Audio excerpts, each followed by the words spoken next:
Comic Book Savant, man behind the mic.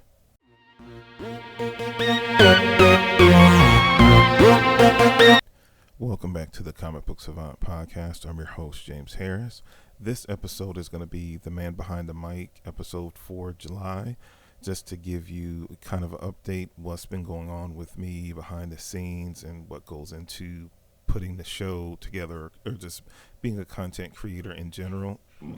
Excuse me. This is going to be a little bit of a different episode. First and foremost, this episode is going to be dedicated to one of my closest friends and for a while was one of my best friends, Jason De La Cruz. He passed away on June 18th of 2021. He had a long bout for about 18 months or so with brain cancer. His body finally succumbed and he passed away at the age of 42. I had known Jason for 19 years. Was almost, if we would have made it into next year, it would have been 20 years that we would have known each other. He was someone I not only considered a close friend, but I considered family. I considered a brother, which is something that I don't kind of pass around lightly.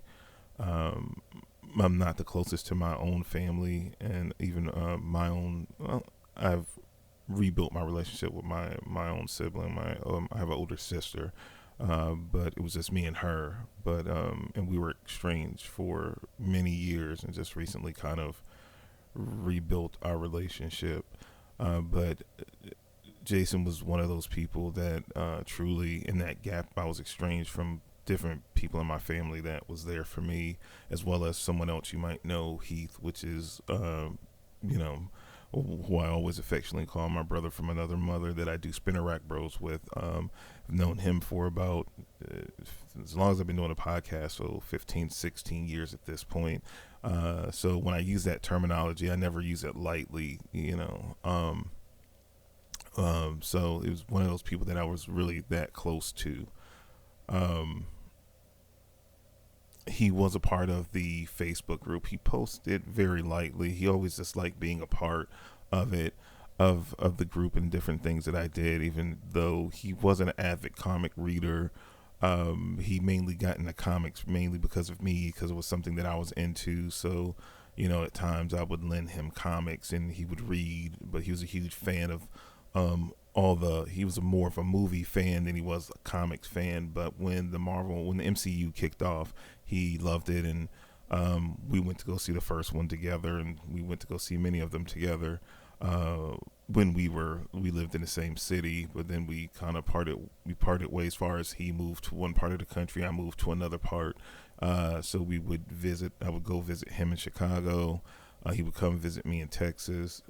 We both, when the time we met at a job in North Carolina that we worked together for a few years. And then I left that job and was fortunate down the road to help him get a job where I was, another job where I was working at the time.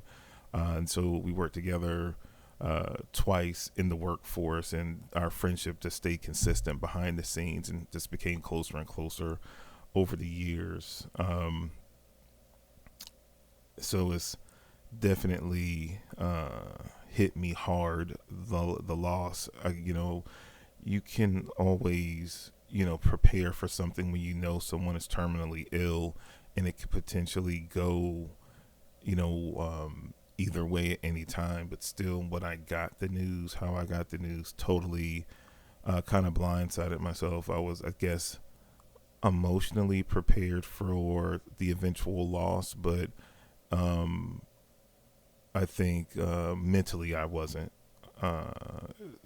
prepared to lose him. I think when everything first happened and I first found out that he had brain cancer, I think it hit me harder and I was more emotional about it. I knew he fought a good fight, and I had seen and had I had talked to him over the 18 months. Just due to COVID, I didn't get a chance to see him in person over that time frame, which I hate that I didn't have an opportunity to get a chance to see him one last time. The last time I think I had seen him in person was in 2019. He came to Houston and stayed a week close to my birthday to hang out, and we did a lot of cool stuff in the city and stuff like that. Um, yeah, so it's just really crazy to lose someone so close to you and that you shared so many, interests and loves when we love different loves and hobbies and so forth with. He was definitely a fantastic person and a great friend and a good man and husband, son, father. Uh, he left a wife and 3 kids behind. Um, you know, it's tough, and I, in the course of doing the podcast, over the soon to be 16 years, I've lost my father. I've lost my aunt that was like a mother to me. Um,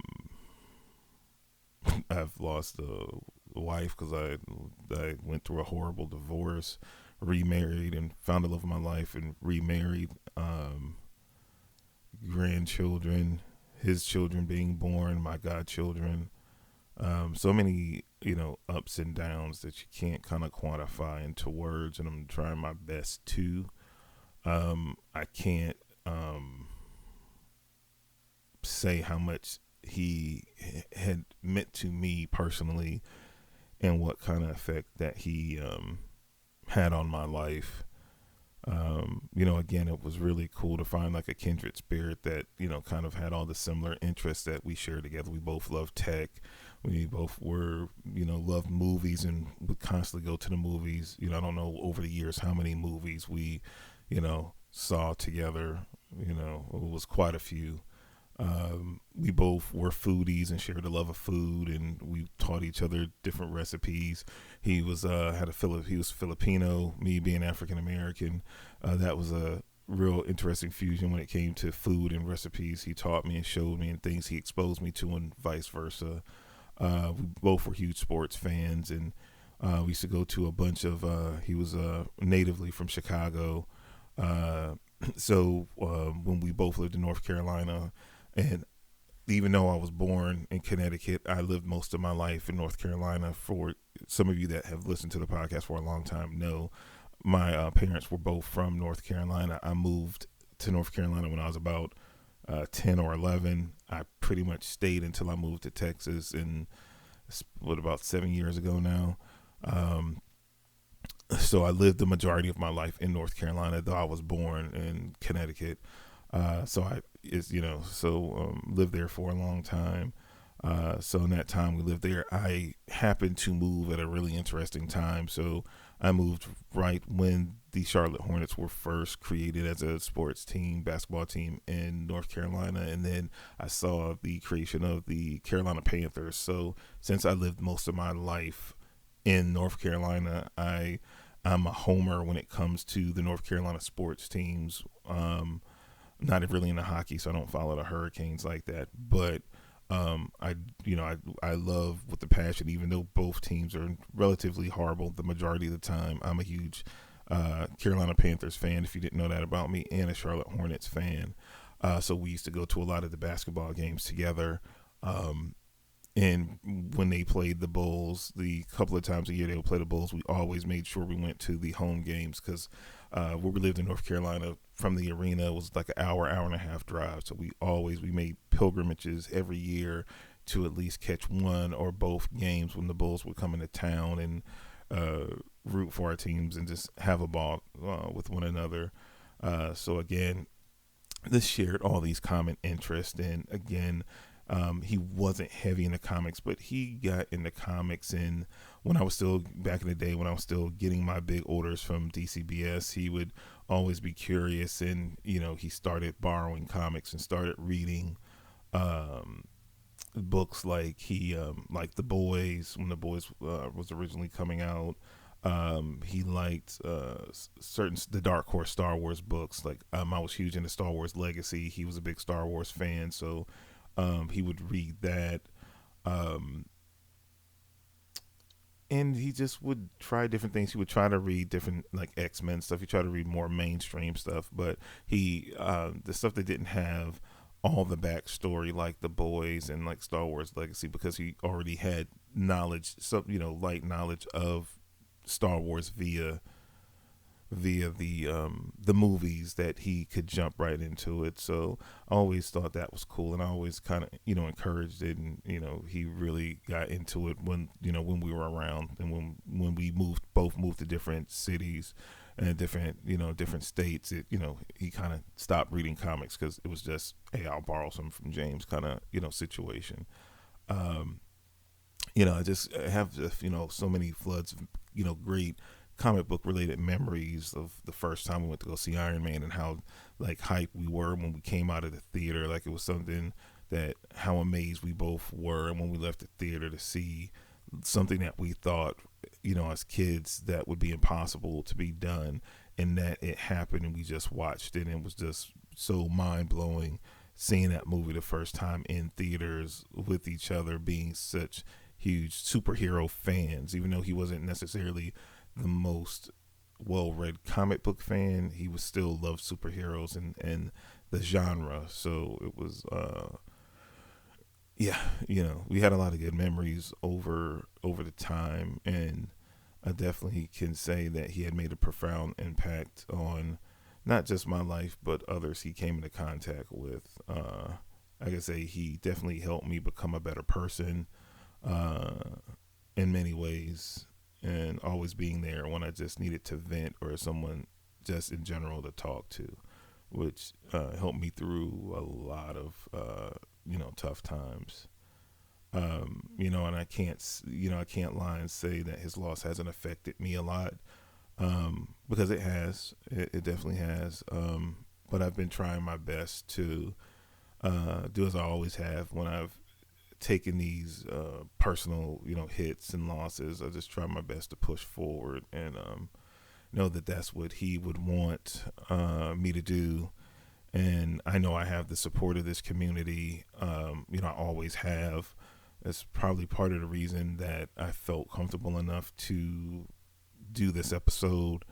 I've been trying my best to stay kind of on point and keeping content rolling out.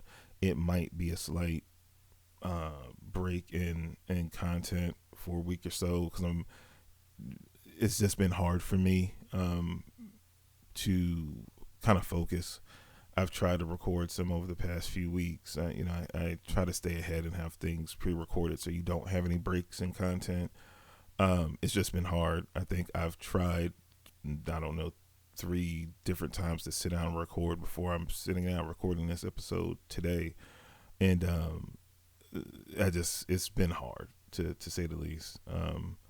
But I felt like this would help kind of try to get me back on track. So I'm kind of behind on my work schedule and how I kind of normally, create content, for the show and whatnot. So it might be, it might not be. I might, after I finish this episode, rattle off a bunch, and you won't notice any break. If you do, then you know why.